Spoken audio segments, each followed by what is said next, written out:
Good morning student. आज हम लोग धारामापी के प्रकार के बारे में पढ़ेंगे, जिसमें पहला टाइप से है चल कुंडली धारामापी, मूविंग कॉइल गैल्वेनोमीटर। इसका प्रिंसिपल क्या है, सिद्धांत क्या कहता है, इसकी कार्यविधि वैद्युत धारा के चुंबकीय प्रभाव पर आधारित है। तो चल कुंडली धारामापी का सिद्धांत क्या कहता है, कैसे कार्य करता है, इसकी कार्यविधि वैद्युत धारा के चुंबकीय प्रभाव पर आधारित है। हमने पिछले क्लास में आपको पढ़ाया था कि यदि n फेरों वाली कोई आयताकार कुंडली है जो किसी चुंबक के दो ध्रुवों के बीच रखी गई हो, तब उस पर लगने वाला बल आघूर्ण टाउ बराबर होता है NIAB sin थीटा। इस बल आघूर्ण के कारण क्या होता है, कुंडली विक्षेपित हो जाती है। और जब कुंडली संतुलन की अवस्था में हो, इसमें कंडीशन है, कुंडली की संतुलन अवस्था में यह लगने वाला विक्षेपक बलाघूर्ण ऐंठन बलाघूर्ण के बराबर होता है। तो विक्षेपक बलाघूर्ण कितना होता है, NIAB sin थीटा।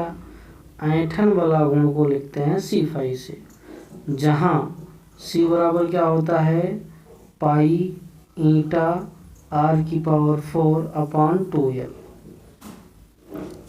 जहाँ C क्या कहलाता है, कुंडली के निलंबन तार की विमोटी दृढ़ता कहलाती है, और ईटा क्या कहलाता है, तार के पदार्थ का दृढ़ता गुणांक। त्रिज्य चुंबकीय क्षेत्र की स्थिति में थीटा बराबर 90 डिग्री, साइन 90 बराबर क्या हो जाएगा 1। और इस प्रकार पीछे आपने देखा था NIAB sin थीटा बराबर C फाई, तो साइन 90 का मान 1 रख देंगे तो हमको मिलेगा NIAB = C फाई।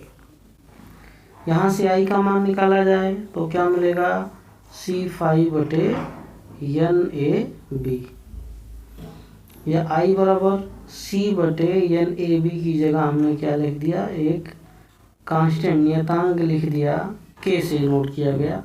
तो I बराबर क्या मिलेगा, K फाई, जहाँ K क्या कहलाता है, धारामापी गुणांक, जो धारामापी की रचना पर निर्भर करता है। फाई बराबर विक्षेप क्या होता है, d/2d, जहाँ D धारामापी से पैमाने की दूरी है और d पैमाने पर प्रकाश बिंदु का विस्थापन है। इस प्रकार I प्रोपोर्शनल फाई के और यही फाई प्रोपोर्शनल विस्थापन d के। आगे आपका है धारामापी की धारा सुग्राह्यता क्या कहलाता है। धारा सुग्राह्यता को SI से लिखते हैं। यह धारामापी में होने वाले विक्षेप फाई और बहने वाली धारा I के अनुपात के बराबर होता है। तो धारामापी में होने वाले विक्षेप फाई तथा धारामापी में प्रवाहित धारा I के अनुपात को धारामापी की धारा सुग्राह्यता कहते हैं। इसे SI से लिखते हैं। तो SI बराबर क्या हो जाएगा, फाई बटे I बराबर आपको बताया गया है C फाई/NAB। फाई से फाई कैंसिल हो जाएगा, NAB मल्टीप्लाई हो जाएगा। इस प्रकार धारामापी की धारा सुग्राह्यता मिल जाएगी NAB बटे C। आगे आपका है धारामापी की विभव सुग्राह्यता। जैसे धारामापी की धारा सुग्राह्यता को SI से लिखते हैं, वैसे विभव सुग्राह्यता को SV से लिखेंगे। वहाँ था धारामापी की धारा सुग्राह्यता फाई बटे I, तो यहाँ फाई बटे V हो जाएगा।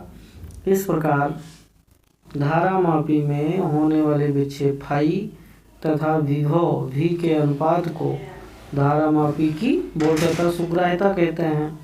इसे SV से लिखते हैं, SV बराबर फाई बटे V। यदि धारामापी का प्रतिरोध G हो तो जनरली हमने पढ़ा है V बराबर IR। यह धारामापी का प्रतिरोध G हो तो V बराबर क्या हो जाएगा, IG हो जाएगा। और I का मान हम जानते हैं, I बराबर क्या बताया गया है, C फाई बटे NAB। C फाई बटे NAB यहीं रख देंगे तो फाई से फाई नीचे कैंसिल हो जाएगा। हमने क्या बताया, बराबर क्या रखेंगे, C phi upon N A B. Phi से फाई कैंसिल हो जाएगा, एन ए बी ऊपर चला जाएगा तो हो जाएगा एन ए बी बटे। मापी का दक्षता गुणांक इसे के से लिखते हैं। दक्षता गुणांक क्या है, दक्षता गुणांक जस्ट धारा मापी की धारा सुग्राह्यता का व्युत्क्रम है।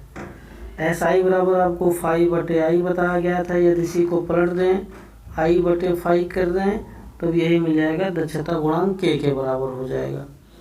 तो लिखा है धारा मापी में प्रवाही धारा आई और विक्षेप फाई के अनुपात को दक्षता गुणांक कहते हैं, इसे के से लिखते हैं। अर्थात के बराबर क्या हो जाएगा, आई बटे फाई। पुनः आई बराबर हमने आपको बताया है C phi upon N A B, और इस प्रकार फाई से फाई पुनः कैंसिल हो जाएगा और मिलेगा हमको सी बटे एन ए बी, और एन ए बी बटे सी बराबर आपको बताया गया था एस आई के। तो सी बटे एन ए बी किसके बराबर हो जाएगा, 1/SI के। इस प्रकार धारा सुग्राह्यता के व्युत्क्रम को ही धारा मापी का दक्षता गुणांक कहते हैं। तो दक्षता गुणांक किसे कहते हैं, धारा सुग्राह्यता के व्युत्क्रम को दक्षता गुणांक कहते हैं। आगे हम लोग अगले क्लास में पढ़ेंगे। धन्यवाद।